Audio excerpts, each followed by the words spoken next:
All right. Happy Wednesday. Hope you guys are having a good week. Go ahead and run it down tonight on the live. Appreciate you guys joining in.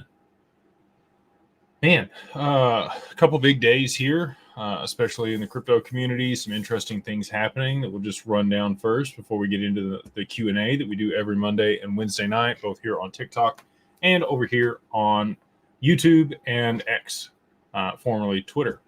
So, and we're actually going to try to add Instagram next week. We're going to use a different software. So watch out for that. We got to trial it. So no promises. I'm okay on the tech side, but I'm not like super techie either. So, we try and make sure we make things happen. My media crew does a fantastic job. Shout out to Max Avery and all that he does for us. Partner in business. Couldn't have anybody better. So, thank you to him, and I'm excited to continue to work on things and be able to provide better content for you guys. But to get to the topics at hand here, we have a few different things that have happened in the markets. We've got a big move down over the last 24 hours here. Tether has stopped minting. We did see them mint and move some Tether over to Binance just a few days ago when Bitcoin got back over 100,000, and now we dropped back below 93,000, which the entire markets have felt. Depending on what you're holding, some things are down more than others, as they always are. However, we do still look to be in a bull market here. Bitcoin has done moves like this in the past, and it's been distribution. If you watched this before, you think you probably agree with me.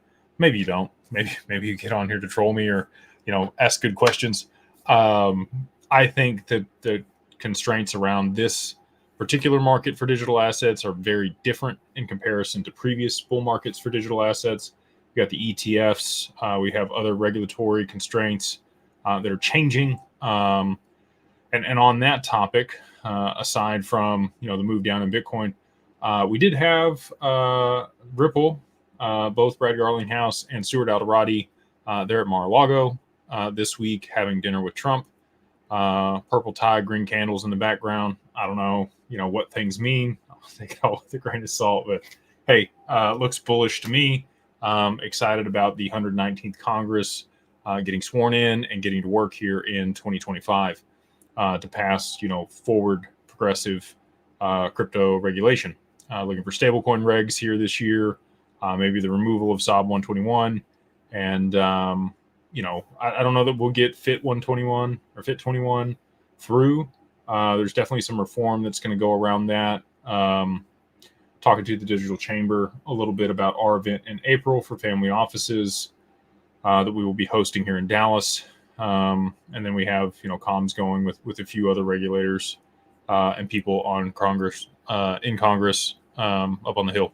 So we'll see what shakes out there, but I do think it's super bullish for digital assets if you're in specific ones. If you're in meme coins and the crazy stuff that's out there, I don't know how bullish that's going to be, but I do think that if you're in utility driven tokens, stuff that's domestic here in the US, you're going to see a huge surge for demand across the board in some specific ones. We have HBAR ETFs on the docket, XRP ETFs on the docket. Both of those are things that I'm extremely bullish on. I don't currently hold any HBAR, but that is if I had to pick a number two, that's the shit, number two. It's pretty, sorry. It's a good token. I do think that they'll get the ETF, and I do think there's going to be a lot of things launched on HBAR. We talked to a group just the other day about a native staking protocol for that network and something they're building there. A lot of people building out things native to the XRPL now that we have smart contracts on the side chains, both on hooks and the EVM side chain. So I do think you'll continue to see growth there. Looking for the amendments on the XRPL to progress after regulations are, kind of passed through. You'll have liquidity pools on the XRPL. XLS 64, 65, and 66 deal with pseudo accounts, liquidity pools, and then borrow and lend native to the network to be able to allow people to earn yield on their XRP native to the network. You've also got Flare and a lot of their initiatives with Hugo, in conversations with them and how we can work with them at Digital Wealth Partners to incorporate that in our offerings for our clients. Exciting news there for anybody that holds XLM. We will be able to custody XLM at Digital Wealth Partners here in January. By the end of the month, Anchorage is adding that to their assets that they provide custody for. And so clients over there for that wealth management firm will be able to hold XRP and XLM in institutional custody. Still working on capability for yield across the board over there. Hoping to have things finalized by the end of January. Looking very much like it will be, but I can't make anything promissory according to my compliance if they're watching. So excited about that. But anyway, yeah, if you're interested in that, the minimum over there is $500,000 in order to get the wealth management, the institutional custody, be able to get yield, and be able to borrow against your digital assets without them ever being rehypothecated or having a risk of loss. After FTX, Voyager, and Celsius, I wanted to build something that didn't have those same issues and also still provided a lot of the same freedoms that you get when you manage your tokens yourself with all the other benefits, right? So you sign on those accounts, but you have beneficiaries, you have somebody that will step in and manage the assets if you were to pass away. When you get over $500,000 on a ledger or on a Trezor or on a decent wallet, on your LEPAL or your Engrave, whatever cold wallet you're using, or on an exchange, you get a little bit worried about it, right?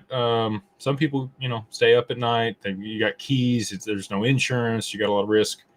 We provide a really safe way for people to hold those assets, earn yield on them, and borrow against them inside institutional custody there at Anchorage. So if you're interested in that, go check it out. It's digitalwealthpartners.net.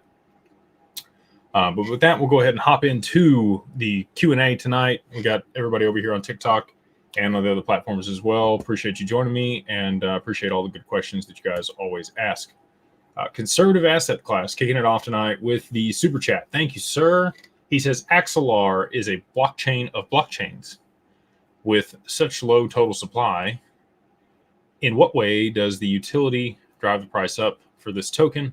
Loving the Discord. Awesome. Glad to see that you're in the mastermind. Super excited to have you there.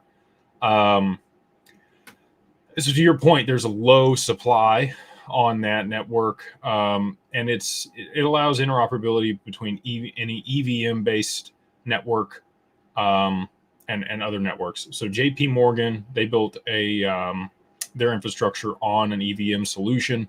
It's called Onyx. They have their JPM token inside their infrastructure. They really needed a bridge to the XRPL if that is where the majority of stablecoins and other assets are going to be issued. You've seen RLUSD get launched on the EVM sidechain, which would also be compatible with JPM coin through Axelar, right? Axelar looks like it's going to become a huge player in the space, super bullish on it. Anything that allows for interoperability between multiple chains, I think is going to see volume. We've seen that happen with Matic and Polygon. It really wasn't interoperability between multiple chains, but it reduced the speed and latency there on Ethereum. So anything that allows for efficiencies to be created across a network or a multitude of networks. Flare is another one of those where you're able to wrap whatever token it is and mint it as an F asset on that chain and then use it in different protocols to be able to earn yield and do other things with it. I do think that they're, again, super bullish on it. So as people are using that network, the value is moving across it. The token does settle that value, and therefore, because there's a smaller supply, you would have a higher demand. And if you understand economics, that produces a higher price. Just want to make sure I'm not missing anything over here on TikTok. We've got, how does JPM Onyx leverage the Ripple network? Through Axelar. It is the bridge between Onyx's EVM-based solution and the XRPL, that side chain there that they launched. I guess it's almost been 2 years now since they originally launched the EVM side chain on the XRPL. it allows for interoperability between those two. So, if you had Bank of America, which was another very interesting thing that's come out in the past few days here on Fox News and a few other networks. There's a gentleman, I believe his name's Daniel G. I can't think of his last name. He's been discussing how Bank of America is absolutely leveraging Ripple and their technology and the XRPL and the XRP token on live television. So if that's not a signal that it's super bullish and time for things to move, along with the picture with Trump, I don't know what to tell you at this point. They're trying to show you as much as they can before it just comes out and says this is what we're going to use. David J, new top 5 personal favorites for Q1 of 2025. Jake, same as I have been. XRP, XLM, HBAR, top 3. XDC's probably in there in the top 4. And then maybe DAG, Avalanche, Axelar. Yeah, those are things I have my eye on right now. Flare is probably in that bucket too. That 5th spot's a toss-up, depending on what day it is. But those top 4 are pretty locked in. XRP, XLM, XDC, and HBAR, I think are my top 4 if I had to pick them here in 2025. And I have to say this: nothing here is financial advice. Everything is for entertainment and educational purposes only. Please refer to your financial advisor before making any investment decisions. If you're looking for a financial advisor, you can go check us out at digitalwealthpartners.net, and they can tell you exactly what tokens to purchase and also provide you the cheapest way to purchase or sell your tokens there at Anchorage. Make sure we don't have any other super chats before we jump into other questions here. And if you wouldn't mind, Chadwick has reminded me here, if you wouldn't mind giving it a like, subscribe, share, if you get value from this, put it out there to other people.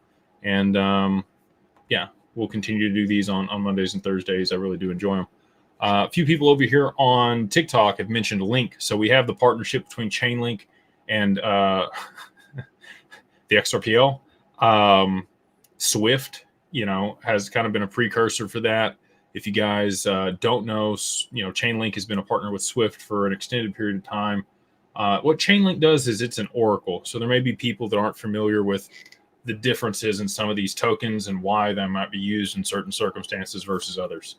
So just an oracle allows for the transmission of real world data and then puts that in a language that's understandable on the blockchain. So smart contracts need that data because they have contingencies. This has to happen, and then this happens, right? And in order for them to be able to understand that that's happened in the real world, you need an oracle or something that can move that data on chain or transmit that message into the smart contract to then enact whatever it's built to do. So that's what Chainlink does. A lot of that is market data, pricing. It could be, somebody's death certificate or birth certificate. There could be lots of things that you might need an oracle for something that happened here in the real world to be able to transmit that data on chain, and then whatever contingency based smart contract you have would execute based on that data being met or not met. Let's say you had an escrow for a home and the appraisal didn't go well, or the survey was wrong, or something else didn't happen right. It would move that escrow amount back to your personal possession instead of the other party, right? Because the contingencies in the smart contract weren't met within whatever time frame was stipulated. So that's what Chainlink does. The main piece for Swift is going to be the messaging layer, the ISO 20022, from the real world on chain, and then pricing data. And then you've got, if there are markets that are put on the XRPL on the side chains on the smart contracts, you need pricing data, right? Oracles are native to the XRPL now. I'm trying to think what amendment that was. The AMMs were 30, digital ID was 40.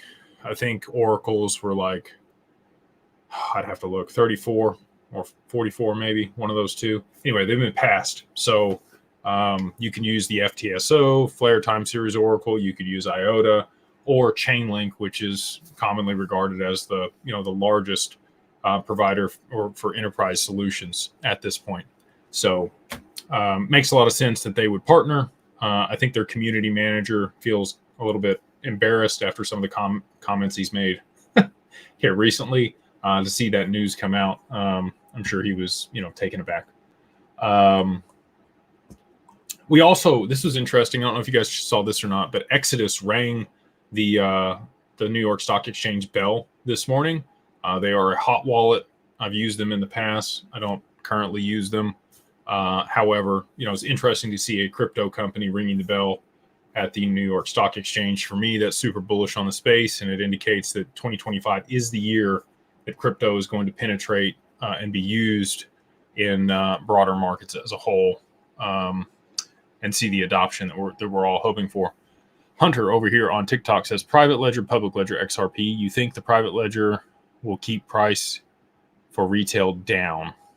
It's not really how that works, Hunter. And the reason I know that for a fact is I've had the conversation with David Schwartz. The private ledgers do exist. They are exact replicas of the XRPL.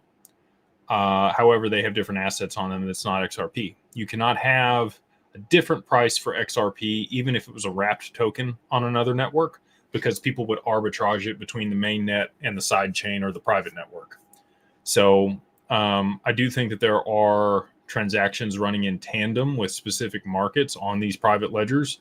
And once there's enough liquidity in XRP to be able to settle those, they'll merge with the main net, is how I see it happening. So there is no price suppression from the private ledgers. The price suppression comes from Ripple using their, released escrow every single month to hold price stability on the token and hold it down. And people might get mad about that. I've been frustrated with it at times, but they are trialing the network, and they do need stability in the price for extended periods of time in order to be able to fulfill their use case, which is settling payments. So that has been what suppressed the price. You also had Jed McCaleb liquidating his XRP onto the market through his taco stand wallet for an extended period of time, all the way through 2022, July, I believe. I don't remember the exact day in July. But yeah, it's been frustrating to have the token at a low value for an extended period of time. We've seen some recent price appreciation, which has been nice. A little extra jingle in your pocket, a little green on your screen. But I think it's nothing. It's the tip of the iceberg. We're about to see things move significantly higher because they're going to have to in order to, solve the liquidity crisis that's coming. We talked about this, ad nauseum, but I'll just repeat it here for people that may be new or seeing this for the first time. The domino theory I put back out in March of 2024 starts with the reverse carry trade and Japan. So as we lower interest rates and as Japan raises interest rates, it squeezes those margins that people have to operate on for the reverse carry trade.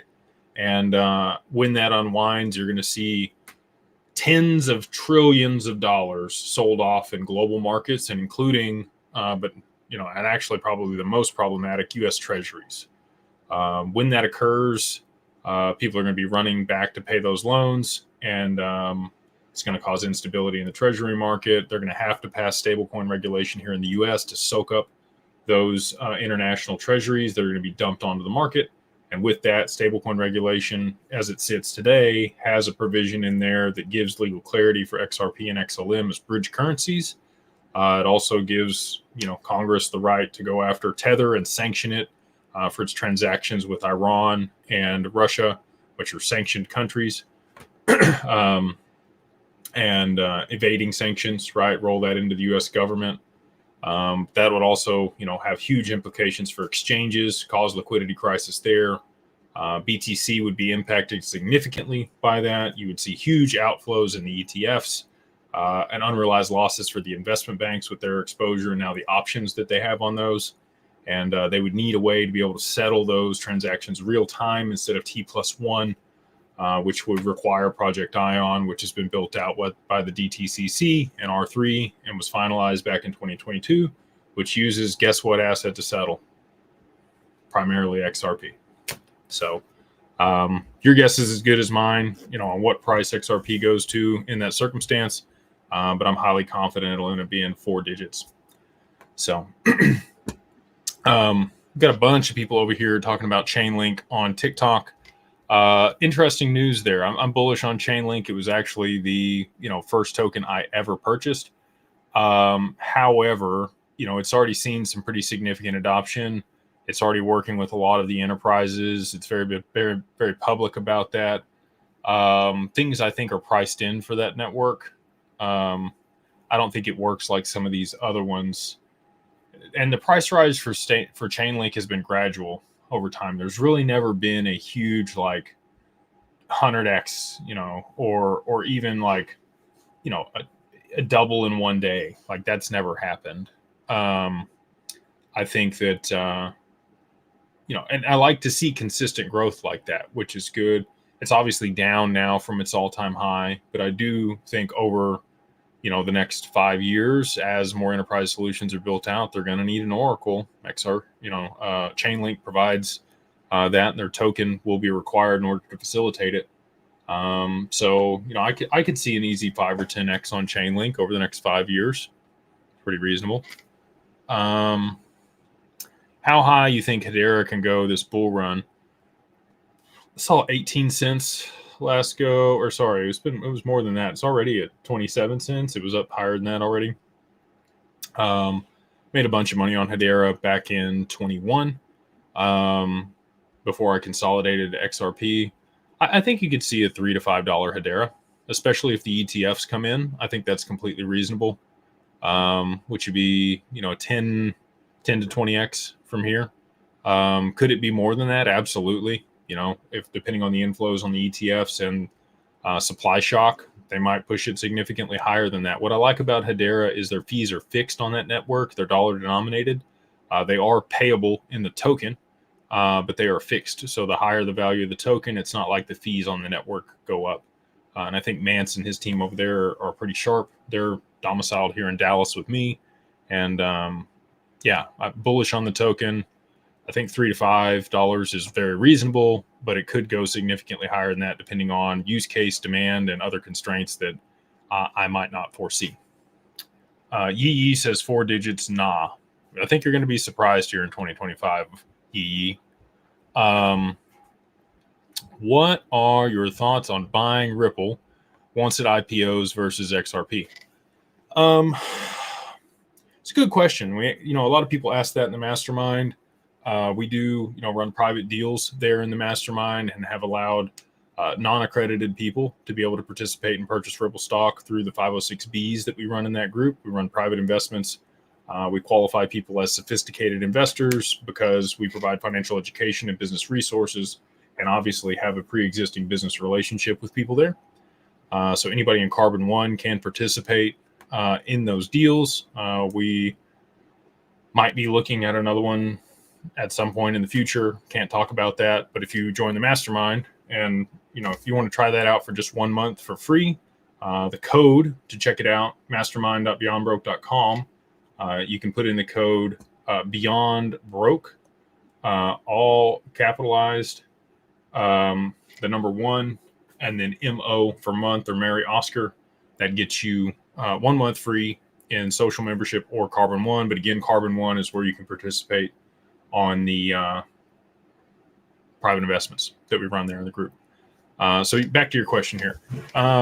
If Ripple IPOs, well, so I think Ripple is going to be I don't think they'll IPO. So I just want to be specific about that. I've heard Brad and David Schwartz both say that they will not IPO. That does not mean they will not be listed publicly. So I'm not mincing words here just because IPO is what most people think as the initial public offering. A direct listing is still a public listing on any exchange, whether that's the Texas Stock Exchange, London Stock Exchange, or the New York Stock Exchange. I think they will do a direct listing, which will be the same as Coinbase did. So Coinbase, they were trading at $35 to $42 a share on the private market, and they IPO'd at $350 a share. At the top of the market back in 2022. Actually, it was 2021. So, wow, they've been public that long. Anyway, I think Ripple will do the same. I think they'll have a direct listing. So that means people that have purchased the shares on the private side will sell their shares onto the public market. There's no lockup period. A direct listing in a lot of ways is always, well, I don't want to say always better. 99% of the time is better than an IPO. Okay. I think that they will likely list at a valuation north of Saudi Aramco. So Saudi Aramco was the previous highest ever IPO at $59 billion is where they listed. I think that Ripple could be the first ever $100 billion IPO, if you want to call it that, if they're not acquired by somebody. So I definitely think that that could happen and that their shares would continue to appreciate. If you had bought Saudi Aramco at the IPO at the $59 billion valuation, you'd be up 25x on your money. They're currently worth $1.6 trillion. One of the highest valued companies globally. So I think Ripple, will be similar to Amazon. I think that it will continue to appreciate in value over our lifetimes as they continue to innovate and build out solutions and foster the adoption of the XRPL. So versus XRP, I'm going to have to go XRP versus Ripple stock. I own both, but just for ROI specifically, I think XRP will be a tier 1 asset designated by the BIS. I think it'll be riskless capital or collateral. I think the terms that you'll get to borrow against it will be exponentially better than almost anything else. And I think you'll be able to generate yield with it, which we can do now, what we almost do now.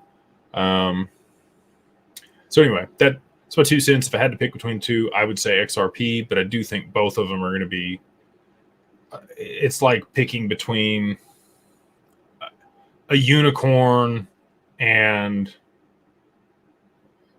something else wonderful. Like, I don't know where I'm headed with that, but like two fantastically wonderful returning things. One just happens to return higher than the other one. So, see if we have any super chats over here before I miss them. Jose, appreciate you, sir. He says, what are your thoughts on meme coins like Phoenix, the future of memes on the XRPL, and NFTs on the XRPL, such as Land and Expectar? Personally, I would stay away from anything you've listed there. I don't own any of that. I specifically don't affiliate with anybody there at Expectar. Anyway, I just, I think Bob Way's brilliant. I think a decentralized metaverse makes a lot of sense. I think that Bob's vision for that was much bigger than Expectar. Talked to him about that multiple times. Actually, just recently had a call with his team the other day. Meme coins, you need all these functionalities, right? I think people are just trialing and testing the network and making sure that these things work for real world applications. That's where I think the juice is going to be for the squeeze. I don't think that it's in the meme coins now or the NFTs now, but in the future, I think it brings a lot of value to the network. And when it's used in real world applications, makes a lot of sense. The meme coins, bring some liquidity over, trial the AMMs. We've seen a ton more volume in that area since the meme coins have been launched. I think they're still vetting that feature within the XRPL out. I don't personally participate in meme coins, but I know people that have doubled, tripled, quadrupled, 10x their XRP bag playing around with meme coins. So I can't say it doesn't work. It's not my personal preference. I would rather just dollar cost average into the underlying asset, because when the underlying asset starts to be used, it's going to blow any gains you could have ever seen on a meme coin out of the water. And you're going to wish that you owned the original asset on the network, and be sad, that you put your money in a meme coin when you could have just owned the thing that actually had the value. Just my 2 cents, though. Like I said, there have been people that have made a ton of money on meme coins and actually use that to roll it back in to buy more XRP. So if you're using it that way, cool. I think that makes a lot of sense. I just wouldn't sell my XRP to buy meme coins, and I definitely wouldn't sell my XRP to buy Land and Expectar or any other NFTs. I think there's going to be, on the other side of price appreciation, I think a lot of people are going to be very upset at their choices when they purchased NFTs on the XRPL for however much XRP they spent in that transaction when they get to see the real value of the asset. So, just one guy, take it with a grain of salt. I'm very risk adverse and on the institutional side of things. So when it comes to the degen stuff, just not really my cup of tea. Thank you for becoming a member. Appreciate you on that. We got a lot of memberships here. Kevin, appreciate you, brother, on the memberships over here on the YouTube channel. Let's see here.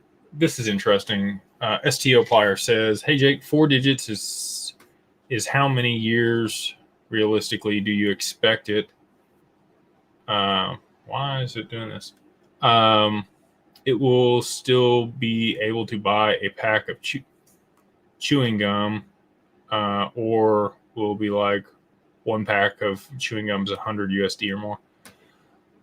I think there will be a real return when XRP moves. So what you're asking is, is it because the dollar is worth less or XRP is worth more? I think XRP is going to be worth more. I don't see the dollar collapsing, much further than it already has. The majority of its value has already been taken away over the last 100 years, since 1913. It's down like 98% in its value over that period of time, which all fiat currencies go that direction, right? The more you print, it gets, devalued. So unfortunately, we've experienced that here, but everybody has globally. There's been no backing to currencies until recently, when Russia backed their ruble with a gram of gold in a specific ratio like they did. I think they set precedent for the rest of the world to start moving that direction again and de-risk from the US dollar,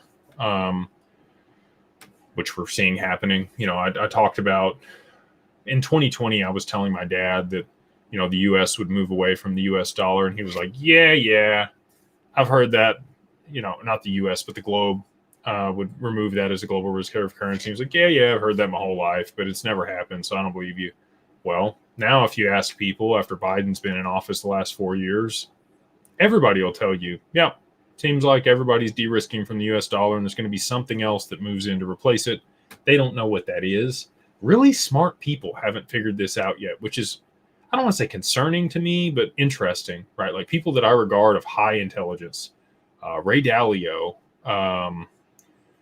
there's George Gammon,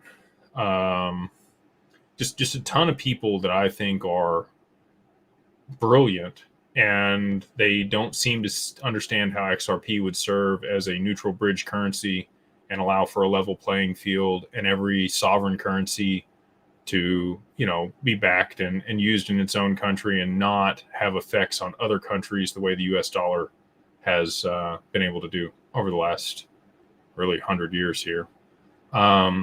Mostly since Bretton Woods in 1944, but, semantics. Anyway, yeah, I don't think that the US dollar will become that devalued. I think that they're going to shore it up and back it. They have the gold. It's not the gold that you think they have, but they have it. And they have more than anybody else. So with that, I think we're going to be fine, but I do think there is going to be a real ROI on XRP. And even when they have a stabilized dollar that is a little bit more than it is now, XRP will still be thousands of dollars worth. So the real return on it is probably even higher than just the 1000x. Cobra asked a good question here. And I had forgot about you guys over here on TikTok. I just want to make sure to answer this one. He's asked, could you please clarify the process of transferring digital assets into an LLC? So there's a lot of people out there that'll try to sell you some crazy, complicated stuff. Okay. I don't do that. I try to make it as simple as possible. And so what we do is, we have a document that we provide people when they work with us to establish their LLC, the operating agreement. That's the most important document when transferring assets. So you could, again, there's other ways that people are like, oh, you go fund your bank account and then buy a Trezor or Ledger and then move your stuff from here to there. That's too much. There's too much risk. I got to move stuff around. I got to go buy something else and have a receipt and just a bunch of crap. So what we do is we use the wallet addresses you already have. You already got your XRP, HBAR, whatever it is. held on, let's say it's on a decent wallet. You've got wallet addresses that you can see. They're long strings of characters, numbers and letters, well, uppercase and lowercase. It's a unique identifier for that wallet on that chain. You just use that as your capital contribution to start the business. So you list out the wallet address, the asset that's in that wallet, the dollar amount on the day of transfer, and how many of that asset you have. And you go get that notarized. And that serves as a timestamp and a proven transaction where you moved those assets into the LLC. And from that day forth, that wallet is now in the LLC. So if you buy more assets on an exchange and you send those assets over there to that wallet, they're now in the LLC.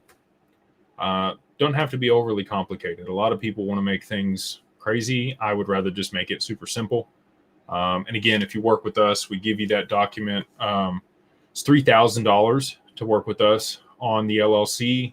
For people here tonight that are listening, I'll give you the discount code for 50% off if you want to go use it. It's digitalfamilyoffice.io, and the service there is the LLC formation. It's in the drop down.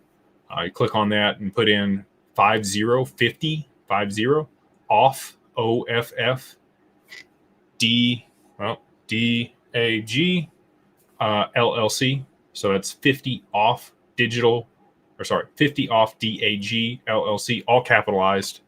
I'll put it here in the chat for those that want that. You can use that code at checkout and you get it all for $1,500. So that's the registered agent, EIN, articles of organization, certificate of good standing, file the BOIR if you need it. That pays the state fees and all the stuff the first year. And you also get the operating agreement with the step-by-step process. And we also send you a video on how to set up a bank account with Mercury. A lot of people have a lot of problems there. So I won't go in, specific detail on what you need to put in order to be able to set that bank account up. So yeah, try to provide as much value as we can on that. If you went to an attorney, they're going to give you, 3/4 of that, and they're still going to charge you the $3,000. So would love to work with people on that if it's something they're interested in. Forever Trust says LLC formation through Digital Ascension Group. Would I be technically forming a VFO? Would this entity fall under DAG and its custody solution included in the package? No. So just the LLC by itself is just the LLC formation. We do provide wealth management services. Again, one of the prerequisites for that is that you have your assets in an entity. So it can be a trust, an LLC, it could be international entity as well. If you're outside the US, it is the beginning of a virtual family office, but it's not a full technical virtual family office. There's a lot more that goes into it aside from that. But we would, you would be in our Rolodex of people. We would love to work with you in any capacity that makes sense in the future, especially as assets appreciate. We can provide the estate planning, CPAs, accountants, wealth management, philanthropic ventures, private security, concierge service, chartering jets and yachts, whatever you want. We try to be a full service multifamily office with all the partnerships and in-house services that I just mentioned to be able to facilitate that as people need them. So yes, technically, you're affiliated and would be a client, but it would just be for the LLC. The other things that I mentioned there are other costs depending on what you're looking for. So here's that code again for anybody that needs it down here in the bottom left corner to be able to set up your LLC for digital assets. We do holding companies. We also do trading companies for people. I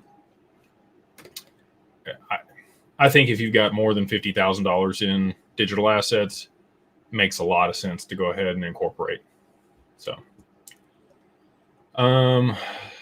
Trudeau stepped down up there in Canada, which was big news as well. We do work with Canadians. We work with Australians. We work with people in the Middle East, the UK, globally. We have clients all over the globe. So appreciate you guys on that.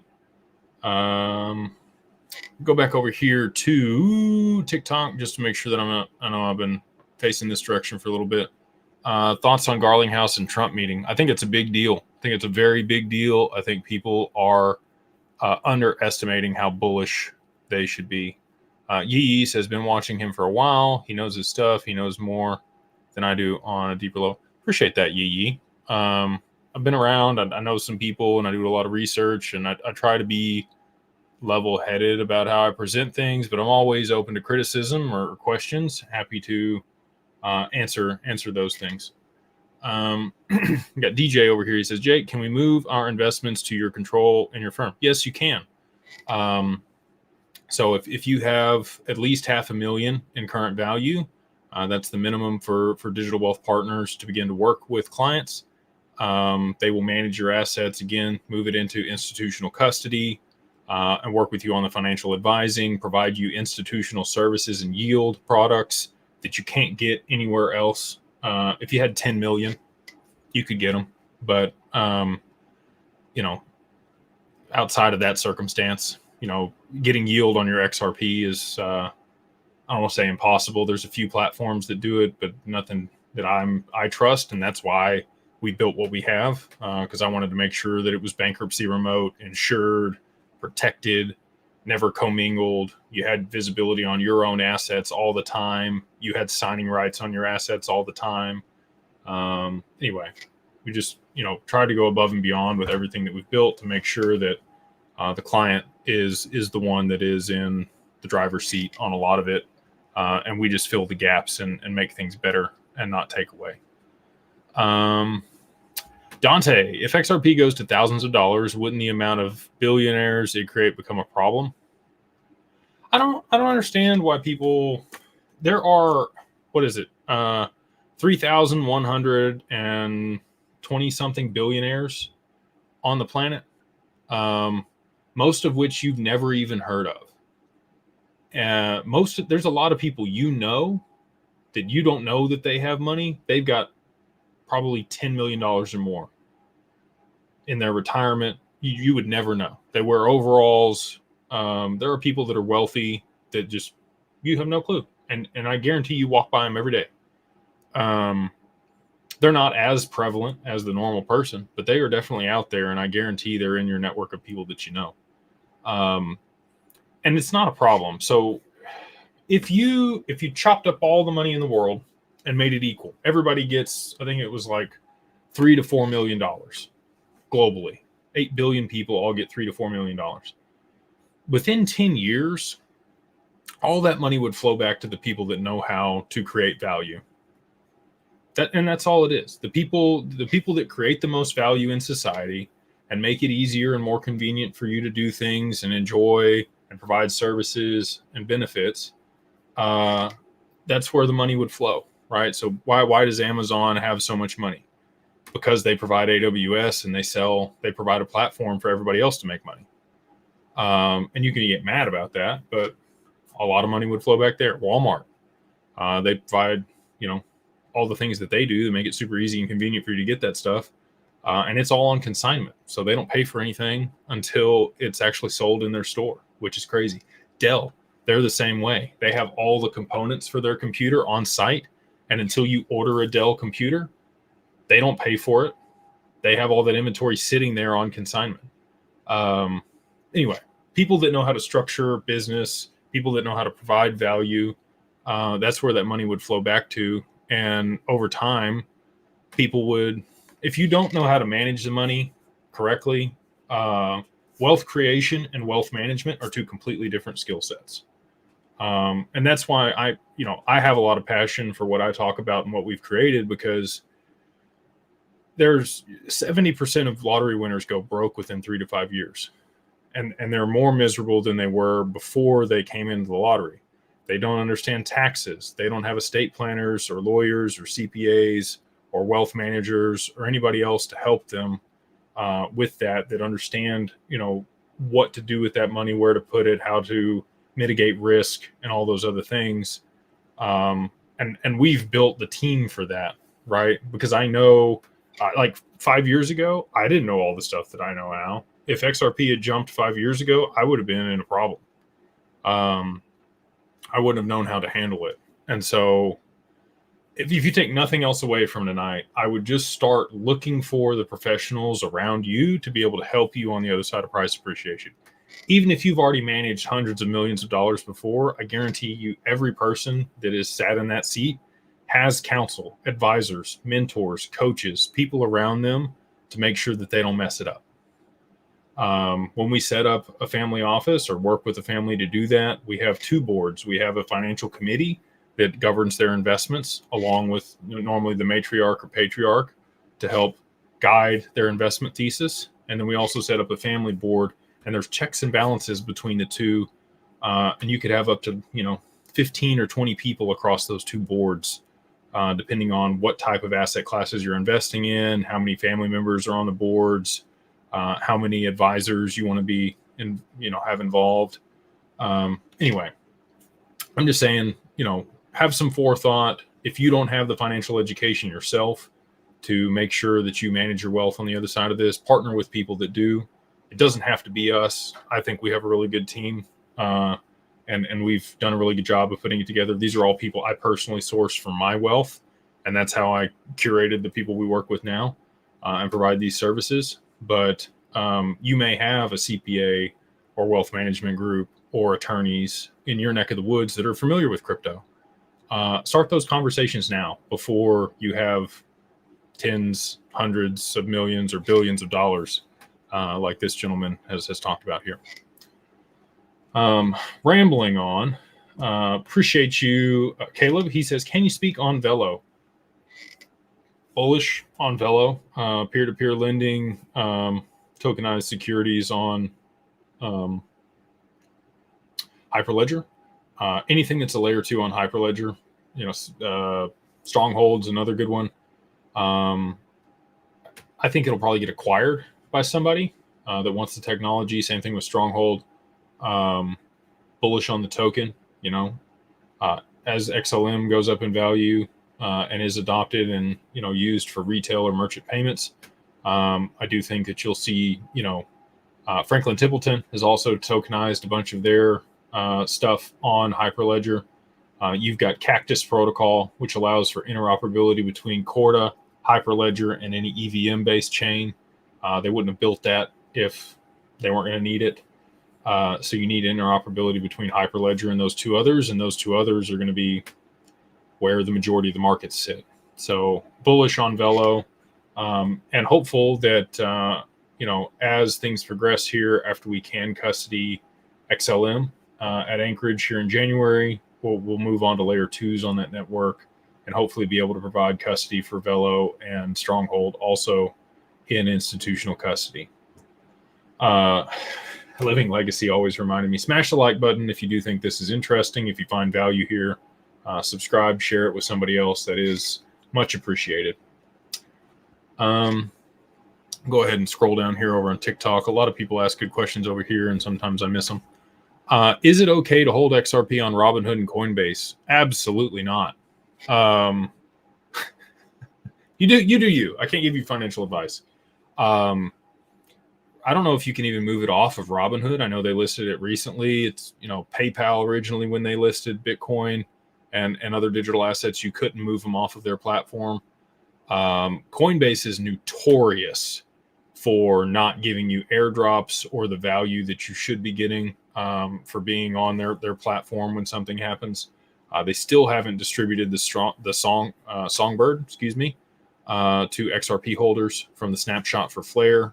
We have a good attorney friend that's in the middle of that lawsuit with them over that exact point. The people that held Bitcoin on Coinbase back in 2014 when it forked and Bitcoin Cash came out, nobody got their Bitcoin Cash. Coinbase just kept it. So I do not trust Coinbase. I do not trust Robinhood. Robinhood shares all of your financial trading data with large hedge funds to trade against you. So anyway, I'm on my soapbox here, but I would not hold my assets on an exchange. I would move them off to a cold wallet. If you do not have enough to have institutional custody and work with us at Digital Wealth Partners, I highly recommend a decent wallet. I've used Ledger, EliPal, Trezor, Engrave, all the other ones. Some of them are air gapped, which is great, but For the user interface, you can't beat Decent, and the breadth of assets that they have on there. It's also got a biometric for you to sign with. Like, you can add a 25th password to make it more secure, or on the seed phrase.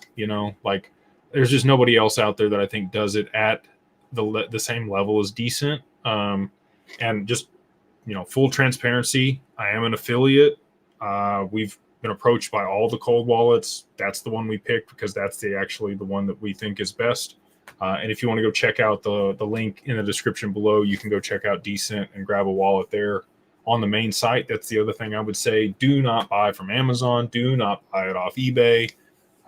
Either one of those could be hacked and, potentially have issues because somebody wrote down the keys or seed phrases before they shipped it to you. So only buy from the manufacturer. And again, you do what you want. I'm just trying to help people out. I've seen a lot of people get scammed. I don't want you to be one of them. If you want to go buy it off eBay, more power to you. It's not because I don't get paid. I may make like $5 or something when somebody buys it through my link. Like, I have it there because I really believe in it and I want people to have a good option. So, let's see here. Is there a tax benefit to having an LLC? Yes, absolutely. So most LLCs, you would elect to be taxed as an S Corp. What that does is it causes a pass-through taxation. So any income generated in the LLC passes through to you as the individual and gets taxed at that level. What the benefit that an LLC provides, there's multiple. You get the full breadth of the tax code to be able to offset that income with purchases. So let's say you want to buy a vehicle. Under Section 179 of the tax code, anything over 6,000 pounds is deductible 60% in 2024. If Trump gets his way, it'll be 100% depreciation here in 2025 again. So you want to go buy a nice new shiny F-250, okay? And you're going to put $20,000 down. You're going to finance it. It's a $100,000 truck. You're going to get to write off that full $100,000 against your income, even though you only spent $20,000. The tax savings on that will pay for the vehicle for the next 2 years. Okay. Same thing if you wanted to set up an insurance policy, because you are an employee and you're the key employee of that LLC because you make the investment decisions for that holding company, and it could not operate without you. You are critical to that LLC, and therefore it has insurable interest on you. You take out a PPLI policy, so a private placement life insurance policy. You'd be able to fund that policy in kind, so you can move your digital assets in there. We have a mechanism to do that. And you'd be able to write off the full amount, cash value, that you funded that policy the first year. So, let's say you wanted to sell a portion of your assets. You want to sell $5 million. You hit it big. You had $500,000 XRP and it goes to $100. Okay. We got 50 mil. We're going to sell 5 mil. Okay. Now you got the tax implications for that 5 mil. Well, let's set up a life insurance policy for another 5 million. Okay. And we can protect our assets. They can grow tax-free inside that insurance policy. You can buy reinsurance on that policy. And then that would pay, any debt that you had against those assets when you die off, and the assets would transfer back to your trust for your next generation to use to produce income or borrow against or do all the fun things we just discussed. So, it's absolutely, I don't want to say critical, but it provides you the most flexibility and benefit possible for holding digital assets if they are moved into an LLC prior to price appreciation. And again, if you would like that done with us, you can go do it yourself. You can do it on LegalZoom. I don't recommend it because they don't follow things the way that they need to be done. But you could go to an attorney. You could go to other people to get it done. We do it for $1,500 if you use the code 50 off DAG LLC on our website, digitalfamilyoffice.io. Let's see here. I haven't mentioned this tonight, but I want to go ahead and touch on it real quick, just while I got a second. I've ordered the book, so it'll be here. But we wrote a book this last year. We launched it December 28th. Wealth in Numbers. If you guys want to go check that out and leave us a review, it would be very much appreciated. It helps get it in front of other people. Hopefully get it out to Barnes & Noble. It's about SPVs, Reg D funds here in the U.S. It's what we use in the Mastermind to allow non-accredited investors to participate as sophisticated investors in private investments. If you want to learn about that, what that looks like, why it's legal, how to do it yourself, you can go check out that book. It's Wealth in Numbers. And you just Google my name, Jake Claver, or you can check it out. My partner, Max, who did the majority of the writing on the book, by the way, kudos to him. And he's a best-selling author even previous to this book, if you didn't know. Max Avery is the other co-author on that book. So Wealth in Numbers, if you wouldn't mind going to check it out and leaving us a review. Goodreads, Amazon, either one of those, or at Barnes & Noble would also be, we'd be very grateful. And I think he's actually got a promotion going right now on his Twitter. If you guys want to check that out for a free book, there's a drawing. If you do certain things, he's got like 18 different things you can get listed in the drawing for. And we do have a drawing in the Mastermind also. So if you join there and you leave us a review, you can get a free month in the Mastermind and a signed copy of the book, which is, pretty cool. So,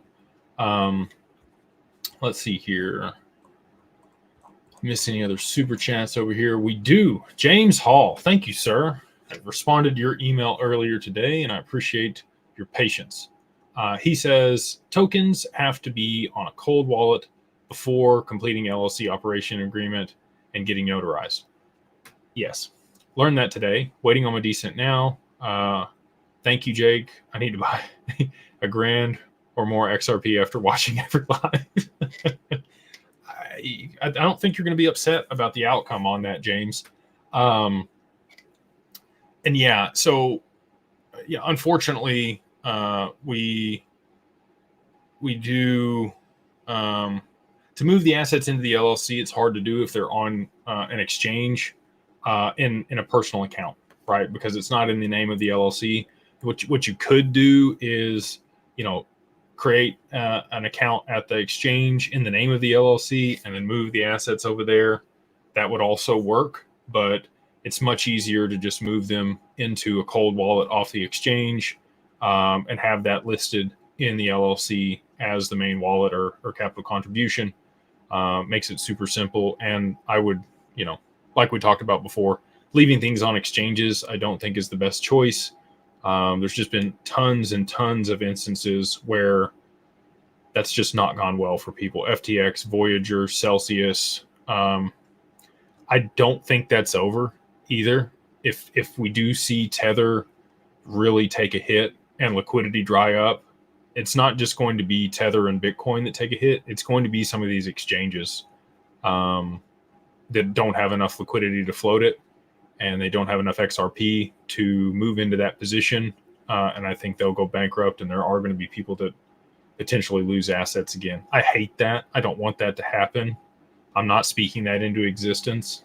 I would rather be prepared and not need it, but yeah, thank you for pointing this out to people. And again, excited that you're going to have a decent and be able to get that going. And the other cool thing about that is, that wallet address that it was sent from, it's very easy for us to send it back to that wallet address. If you did ever want to remove your assets from institutional custody, you can do that at any time.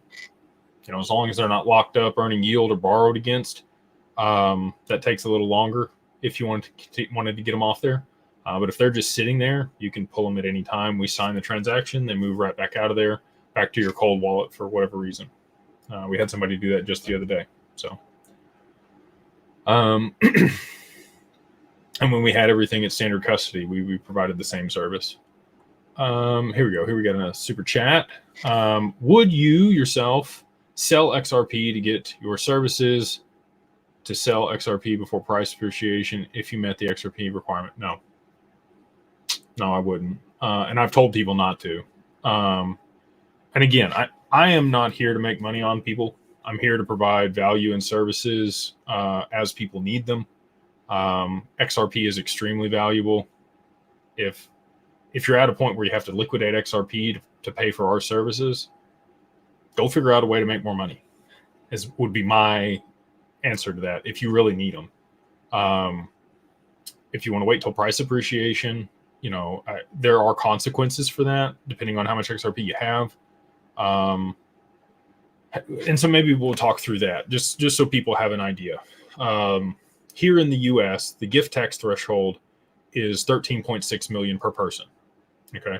So if you want to move your assets into a trust on the other side of price appreciation, if you're married, you get twice that. So you get 27.22 million as a married couple, you and your spouse, that you can gift over your lifetime with no tax consequences. You'd fill out a form 709 with the IRS and complete the gift into the trust and have no issues if it's less than that amount. If it's going to be more than that amount, so if you think XRP, we're going to 4 digits, baby, tomorrow, which I'm not saying is impossible. There's circumstances that could play out that would push the price that high in a very short period of time. I think that 50 or 100 is a much more reasonable short-term stop. But I think after that, there's probably not going to be a whole lot of time before it does move to 4 digits and is needed in those other capacities I mentioned earlier. So let's say you had 50,000 XRP, goes to $1,000. You got $50 million. You're double the gift tax threshold here in the US. If you have it in an LLC, here's one of the other benefits that I didn't mention earlier to this gentleman.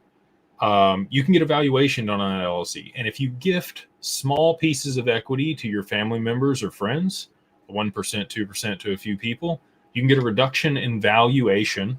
Even though the assets are the same value, the valuation of the LLC and the equity that you own could be reduced by 25 to 30%. So now, after we've gifted a little bit to some people you wanted to take care of anyway, it's not going to give them any control over the business or the assets. It just benefits you and them over the long term. Now your LLC, even though your assets are still worth 50, your LLC is worth 37, 40.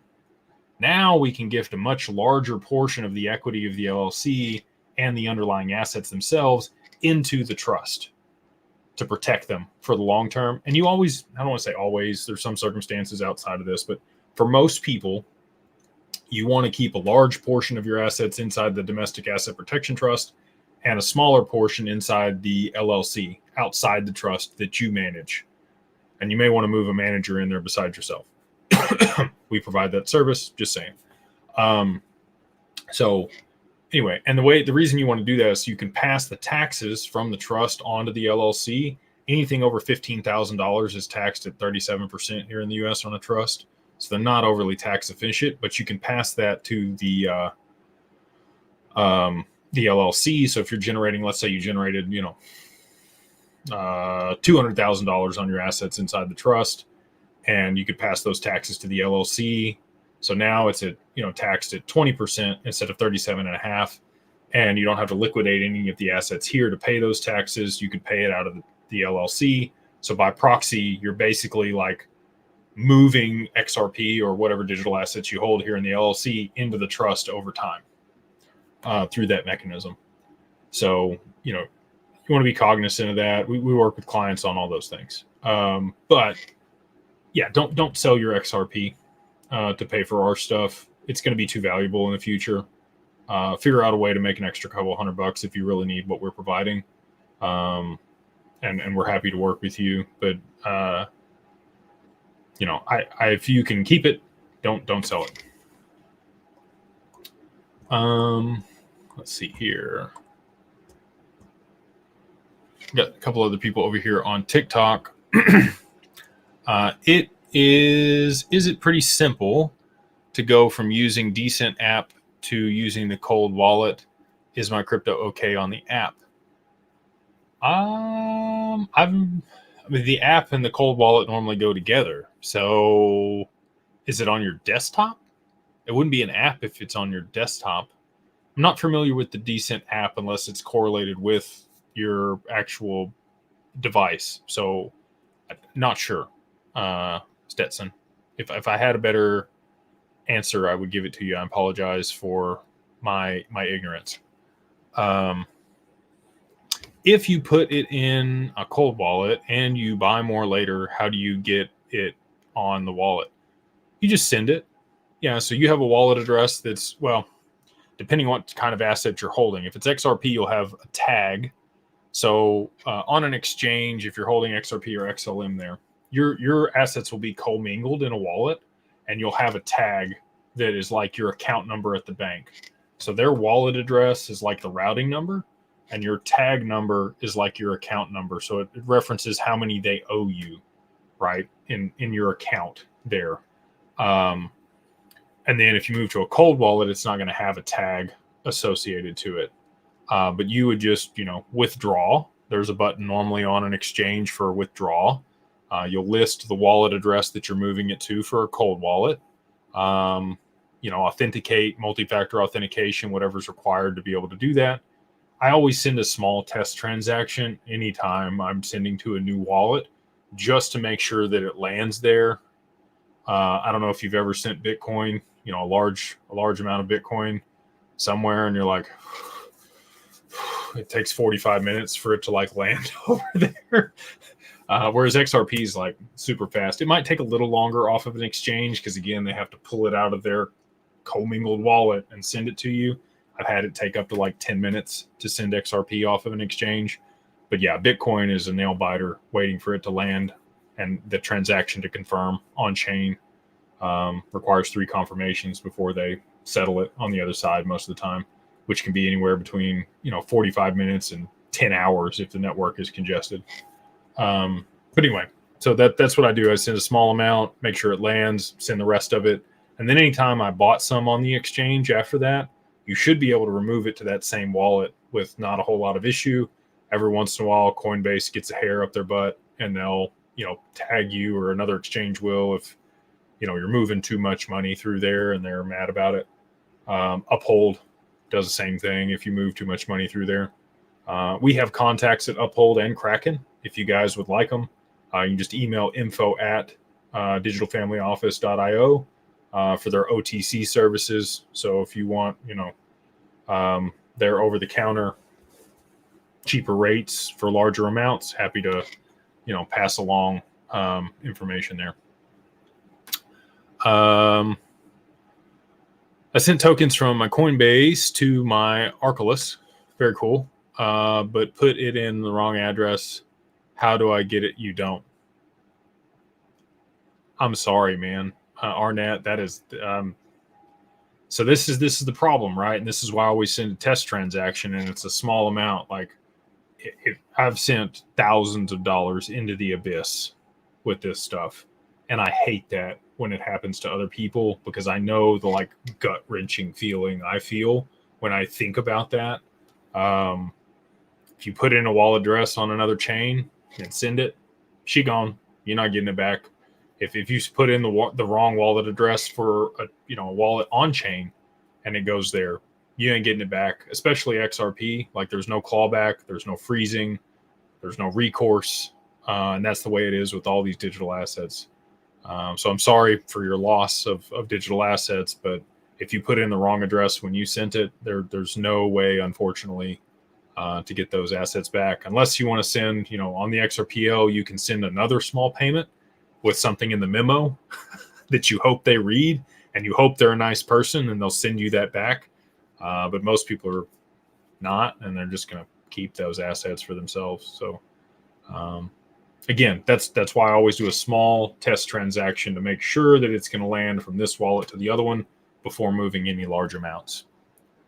The other thing that I do that's probably different than most people is I have a checking account wallet, and then other wallets are savings accounts. So to make wallets quantum proof, if you've only sent to them, then you don't have to worry about it.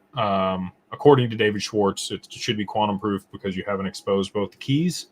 But if you've sent out of a wallet and into a wallet, it could be subject to a quantum attack when those do become real.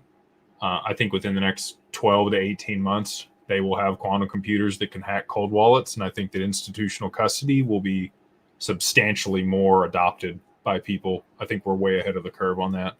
Is Robinhood safe? I don't think Robinhood's going anywhere, but I also don't trust them, especially if XRP becomes a tier 1 asset by the BIS.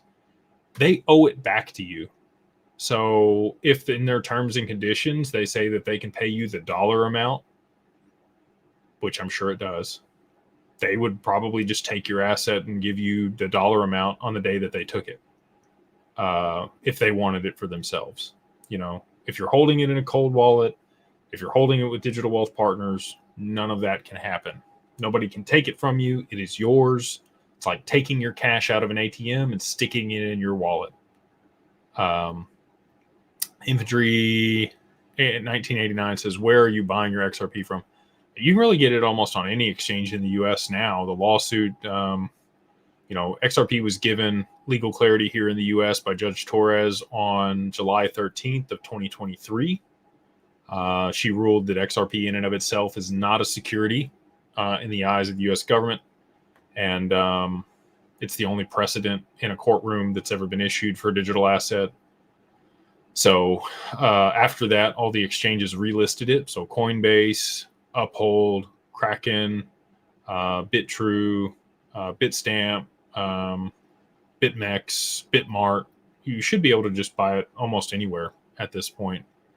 Any exchange that you have an account with. Coin, it's not Coin Market Cap. I can't think of the name of it. Coin something. What do you store your crypto on? I hold it in institutional custody at Anchorage with our wealth management firm, where you can earn yield and borrow against it and do all the other fun stuff that's coming down the pike.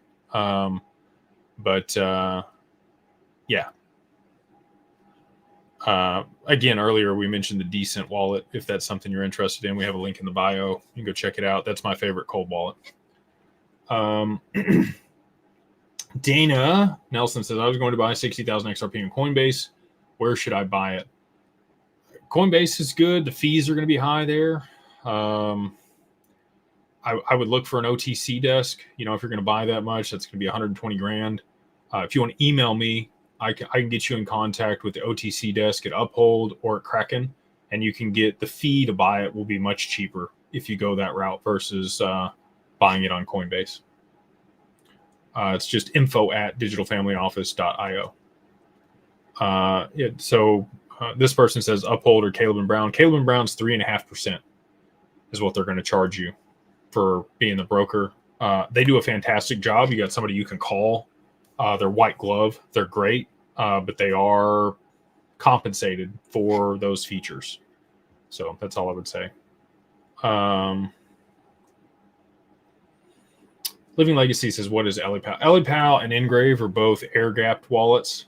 They're both cold wallets. They're interesting. I don't necessarily prefer the user interface on either one of those versus Decent.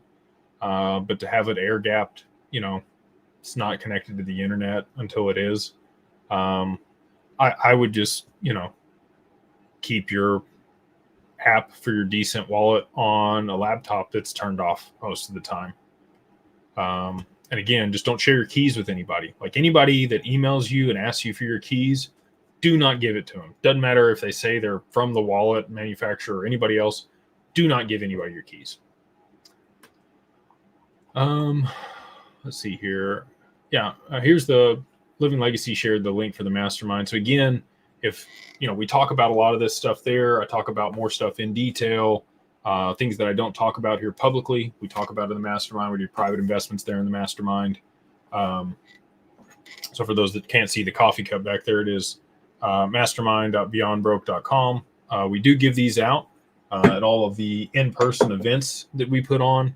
We're the only group in the XRP community that I'm aware of that has quarterly meetups for real world in-person, like shake your hand, look you in the eye, have a glass of whiskey with you type deal. We've done that every quarter since we opened the Mastermind 2 years ago. It was 2 years ago, 2 days ago. Wow. It's crazy how time's flown. We got 1,200 members there in the Mastermind group, which is mind-blowing, extremely grateful. Just feel very blessed to have such a fantastic community of people there that are so willing to help others and have such aligned interest and excited to be a part of what they're able to achieve here in 2025 as assets appreciate and they're able to diversify into other private investments like private equity, purchasing businesses, real estate. We're providing, other professionals to come into the group and speak on those different topics. We have a lot of contacts across multiple industries that have 20, 30 plus years of experience doing M&A or business transactions or real estate transactions for commercial real estate, commercial real estate, raw land development, multifamily, mineral rights, like whatever you want. We've got access to a Rolodex of people that have been doing it for a long time, and we're happy to provide that community there, whatever your interests are on the other side of price appreciation. And again, that code for anybody that missed it earlier is Beyond Broke, all capitalized, just like up here in the banner. The number 1 and then MO, like Mary, Oscar, or month, get you a free month there in the Mastermind. And no skin off your nose, right? If you get in there, it doesn't work, you don't like Discord, you don't like what we're talking about, you don't feel it's relevant, you didn't pay anything. We want people to be able to try it out, try to make it very affordable. If you do the social membership, it's $25 a month. I've been part of masterminds where I paid thousands of dollars and didn't get anywhere near the value that I strive to provide there in that group every single month. We have multiple meetings each week where I get on there. They're recorded. You can listen back to them later on. We have resources for people in there. Like I said, we have other people come in and talk. We've got our CIO from Digital Wealth Partners coming in there to talk about how to earn yield on your XRP Monday the 20th here in just a few weeks. So we just had Ben Kelly in there to talk about M&A. We had Brandon Abergon come in there and talk about private placement life insurance just a few weeks ago. We'll continue to bring these professionals in, again, to educate people on these different topics. Any others? Here we go. Nope. Just don't want to miss any super chats before we wrap it up here in about 15 minutes. Man, no, this person asked no R3 mug tonight. No, not tonight. So for those that don't know, we are partnered with R3 on a separate project. Can't talk about what for, but it is revolutionizing private investment, and we're excited to be working with them on that revolutionary technology. R3 has been around for a long time. They have Corda, which is their private permissioned ecosystem that they provide to all the investment banks who are the original seed investors for their company. So BNY, Goldman, Citi, Bank of America, you name it, JP Morgan also all invested in R3 to get them started. And a lot of them use Corda or have those environments. Stetton says, talk about the bank's blockchain versus retail blockchain, please. Yeah, it's interesting. So to what I just mentioned there for R3, banks and enterprises, they like blockchain because it makes accounting and smart contracts super easy. It creates efficiency inside their own ecosystems. However, because of the transparency that a public blockchain provides, they do not want that. They don't want everybody and their mom to see all their transactions and their treasury and everything that they got going on. So they use private permission blockchains like Corda to be able to build out their own infrastructures. And they need public blockchains to be able to transact between them. So I don't know if you guys were around for the beginning of the internet. I was very young, okay? Used to, when you had an AOL or a Yahoo email, you could only email somebody else that had the same type of email that you had. We didn't have an email protocol or an internet protocol that allowed data packets to be sent across the web to other providers from each of the siloed ecosystems. So that's what these public blockchains provide. You have private permissioned ecosystems that are interoperable with public networks, and it allows these parties to send value to one another and trust each other for those transactions. And those transactions would be public over the mainnet, but they would settle into their own private ecosystems where they would then interchange that for whatever they need. Corda works with the XRPL and settles through XRP. It has no native token for itself. It can also utilize XDC, but it's only going to be whatever has the most liquidity and regulatory clarity here in the U.S. And I think, tax implications are also going to be important. Trump's talked about, U.S.-based crypto companies not having capital gains tax. You're going to need that if you're settling transactions. And XDC is not U.S.-based. It's based in Dubai. I've been to and spoken at Atul and Ritesh, their office there in Dubai. Extremely bullish on XDC, by the way, for trade finance. Andre Casterman and what he's built out for TradeFi, fantastic. I just don't know that they're going to be able to capture more than that domestic here in the U.S. for back-end settlement of the stock market or banking transactions or anything else. I think that's going to end up through XRP. Another super chat here. Chilorio says, hi, Jake. Hey, thank you for the super chat. I would like to know your thoughts on Uphold, the Vault. Is this a good place to keep your digital assets? Yeah, I think it's fine. I really like the product that they built out. So I talked to Simon before they launched that. I'm actually at the XDC event in Austin. I was like August 28th and 29th of 2023. Was it that long ago? I guess so. Sat down with him and drank some whiskey before they launched that. And that was really a really brilliant business move by them, to open accounts and have them just maintained on an annual basis cost them somewhere between $15 and $30 for KYC and other compliance. And they had a bunch of people that were just sitting their XRP on Uphold and using them as a wallet, not trading, not buying more XRP, just sitting it there. And so they were like, hey, let's turn this into a revenue stream instead of a drag on our business and create a cool solution for people. So they created a third-party wallet where they hold one of the keys. They can't transact, but they can regenerate the other two keys if you were to lose them and lose access to your wallet, which I think is a great value add for like the $5 or whatever they charge you every single month. So it turned a cost on their business into a revenue stream, and it provided a great new product for all of their users, right? So I think it's a good place to hold it. It makes it super easy to send back over there to Uphold if you need to sell it. If you got less than 50,000 XRP, probably not a bad spot there. Tangem or Decent would be what I would use to hold XRP. If I'll mention this to you guys, don't tell anyone. Okay, we're running this week. You got 2 more days. You have to be in the mastermind. So if you join the mastermind and you want to work with DWP to custody your XRP and get all the other benefits that I talked about before, we're lowering the threshold to 50,000 XRP for the next 3 days.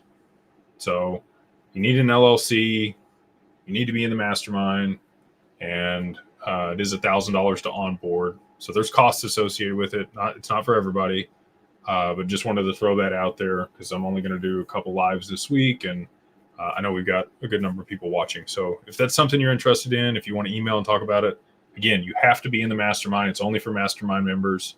We're lowering that threshold just this week to allow some people in. So let's see here. Dana, thank you so much for the super chat. You had the question earlier that I answered, but I really appreciate you. Yeah, email me though. Info@Digital Family Office. You probably already did. And I'll get you Ryan's information and also Matt's information over there at Kraken and Uphold.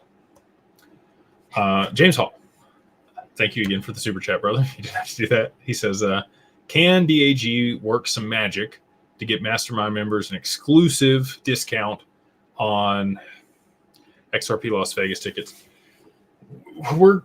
So Digital Wealth Partners is going to sponsor a booth there at XRP Las Vegas this year. Connor and I, and maybe somebody else, will attend. I don't know. I don't think Brad's going to cut us a deal. We can try. I will ask, but I like Brad Kimes and DAI, but they are here for the money. And they've been great for the community for a long time. They've provided a lot of value. But I've worked with them in the past, and they are about their money, and they know their value, and they don't make discounts for people. And that's okay, right? I know that when I'm working with them, we will ask, but I'm probably going to say no. And maybe I'm surprised. Maybe they say, yeah, we do something for the mastermind. But, we have health insurance for the mastermind. We talked about that last time here on the live. It's something I don't mention that often, but there is no other mastermind I've ever been a part of that has ever offered health insurance for its members. We piggyback on another association. You can get some of the most cost-effective health insurance I've seen personally by working with, Carl, who does our benefits in the mastermind. So if that interests you, if you're an older person or you're an entrepreneur and you need health insurance and you don't want to self-insure, the mastermind is a great place to get a value add and save money potentially on that service. I'll work on it, James. Let's see here. Neurotic Nurse, thank you, ma'am. She says, please like and share if you like the content here. She's an OG. Shout out to Neurotic Nurse. So for people that may not know me, like this might be the first time you're seeing me. Been doing this for a long time. Did for years on Twitter. Got up every Saturday or Sunday morning and did a space for about 2 hours on there, and then we migrated to this forum about a year and a half ago. We moved over here to YouTube, but and TikTok here just recently also. But yeah, gotta love the OGs. And I will say this: we take care of people that take care of us. People that have believed in us from the jump have got a lot of value, and we've gone out of our way to make sure that they were taken care of, and we will continue to do that on the other side of price appreciation. We want to take care of the little guy. I was a little guy, I didn't, I happened to make a bunch of money in 20 and 21 because I got in at the right time. I don't think I'm smarter than other people. However, I was fortunate enough to do that. And so with that, my contribution and way to give back to people is make sure that they're taken care of. Like I mentioned, we involve people that don't meet accredited status, but qualify as sophisticated. They're in the mastermind to be able to participate in private equity deals that we put together. So I can't discuss any specific deal here publicly because of the manner in which we have to, advertise, and because it's 506B, you can come in the group and we can talk to you about it there, which I know sounds like a sales pitch, but legally that's literally what I have to say. So Forever Trust, thank you for the super chat. They say, sorry. Don't be sorry. You always ask good questions. Just to clarify, DAG or DWP did not offer any custody services unless. So if you're in the mastermind, Digital Wealth Partners will work with people only the next couple days here. We reduced the minimum just specific to that group to 50,000 XRP, specifically XRP. Anything outside of that does have to be north of the $500,000 level. And anything beyond Saturday at midnight this week, again, we'll go back to that $500,000 level. And that'll be in perpetuity. Beyond that, we will not reduce it ever again. We will only continue to increase the threshold on the other side of that. So they say, also, when we custody, do you currently offer collateralized loans with XRP? And how does that work? Great question. And yes, we do. We work with a couple partners to be able to collateralize the XRP and allow you to borrow against it. The interest rates are a little high, somewhere between 9 and 15%, depending on if you'll allow it to be rehypothecated or you want it to sit there in institutional custody, which is my preference. And the terms on them are a little short currently, somewhere between 1 and 6 months. But you can refinance it with the same collateral and pay off the original as long as you're paying the simple interest every single month on the note. You're fine to do that. They won't do it for anything less than $250,000. So you need at least $500,000 in value. And that's, again, one of the reasons we make the minimum $500,000 because you need that much to at least borrow against it. And they'll do 50% LTV. So loan to value. So you can get $250,000 against $500,000 in XRP. Over here on TikTok, we have links in the bio and all the discount codes as well for the mastermind. Cost of the mastermind. Is there a 50% off? There's a free month, Pappy. It is Beyond Broke, all capitalized at checkout. So you go to mastermind.beyondbroke.com and put in Beyond Broke, all caps, the number 1, and then MO like Mary Oscar or month. That gets you a free month there in the group at Social or Carbon One. And try it out. Connect to the Discord, get in there, listen to old video chats. We do a call every single Saturday and every single Monday. I have for years. And we continue to put out, again, other professional content as we bring people in to discuss different topics. If you have any topics that you guys think would be interesting, I would love to hear about them. You can DM me over there on Discord once you're in the mastermind, and let me know, if you want to get into, buying car washes, or you have mineral rights or oil deals or solar deals, or there's lots of ways to make money. And so we want to continue to bring value there and bring in professionals on each one of those things. Carbon 2, we do have Carbon 2 in the mastermind if that interests you. If you're a high level professional, if you're a C-suite executive, if you're a business owner, that is the group for you. We talk a lot about, sales, marketing, exiting your business, how to position yourself for exit, estate planning, a little bit of the higher level stuff for people that are a little bit further along than just the Carbon 1 or general. But that's what that tier is for. We have a separate call every Tuesday night at 7 p.m. with that group of about 20 people, entrepreneurs and C-level executives at the $250 a month level. So that T-Glow says, is it 50,000 XRP or $50,000 worth of XRP? 50,000 XRP. So it'd be about $120,000 worth of XRP right now. And again, have to be in the mastermind for that. No exceptions. If you're outside the mastermind, then it's going to be, the $500,000, irrespective of what asset it is.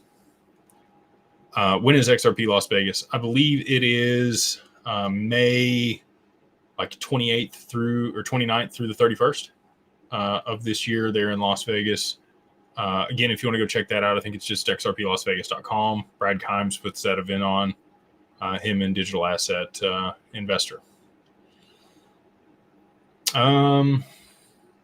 XRP 2025 speculation price prediction.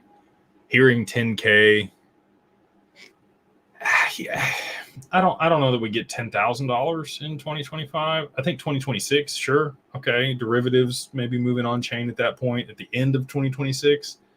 You got a long way to go. There's a lot of things that need to be tokenized and moved on chain before derivatives can happen. Just traditional markets, commodities, FX, payment rails, there's some stuff that's prerequisite to derivatives, and that's what is required for XRP to be $10,000 a piece.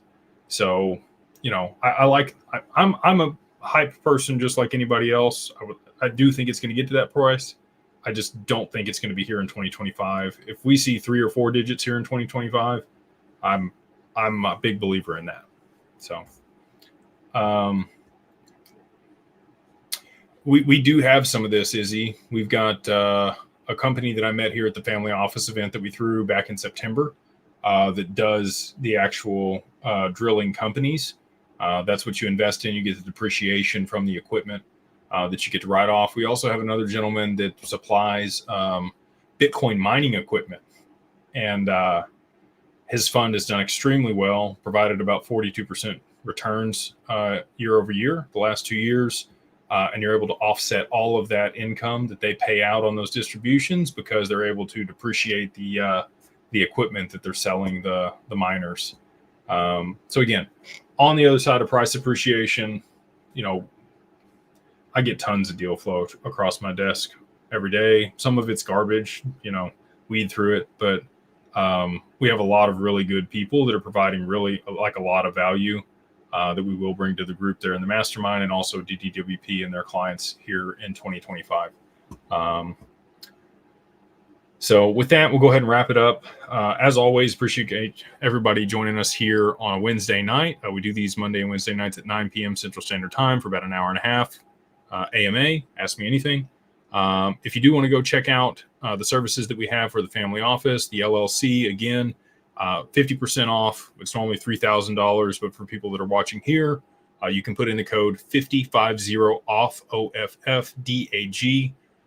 David Alpha Golf LLC, all capitalized. So 50 off DAG LLC, all capitalized, gets you 50% off the LLC formation, whether that's a holding company or a trading company for your digital assets. Institutional custody is through digitalwealthpartners.net. You're going to go fill out the contact us page. Again, if you're in the mastermind and you have 50,000 XRP and you've got an LLC in place, they will take people through the end of this week there into institutional custody on that front. So, excited for 2025. And again, if you guys have any questions, just want to reach out and know more, you can email us at info@digitalfamilyoffice.io.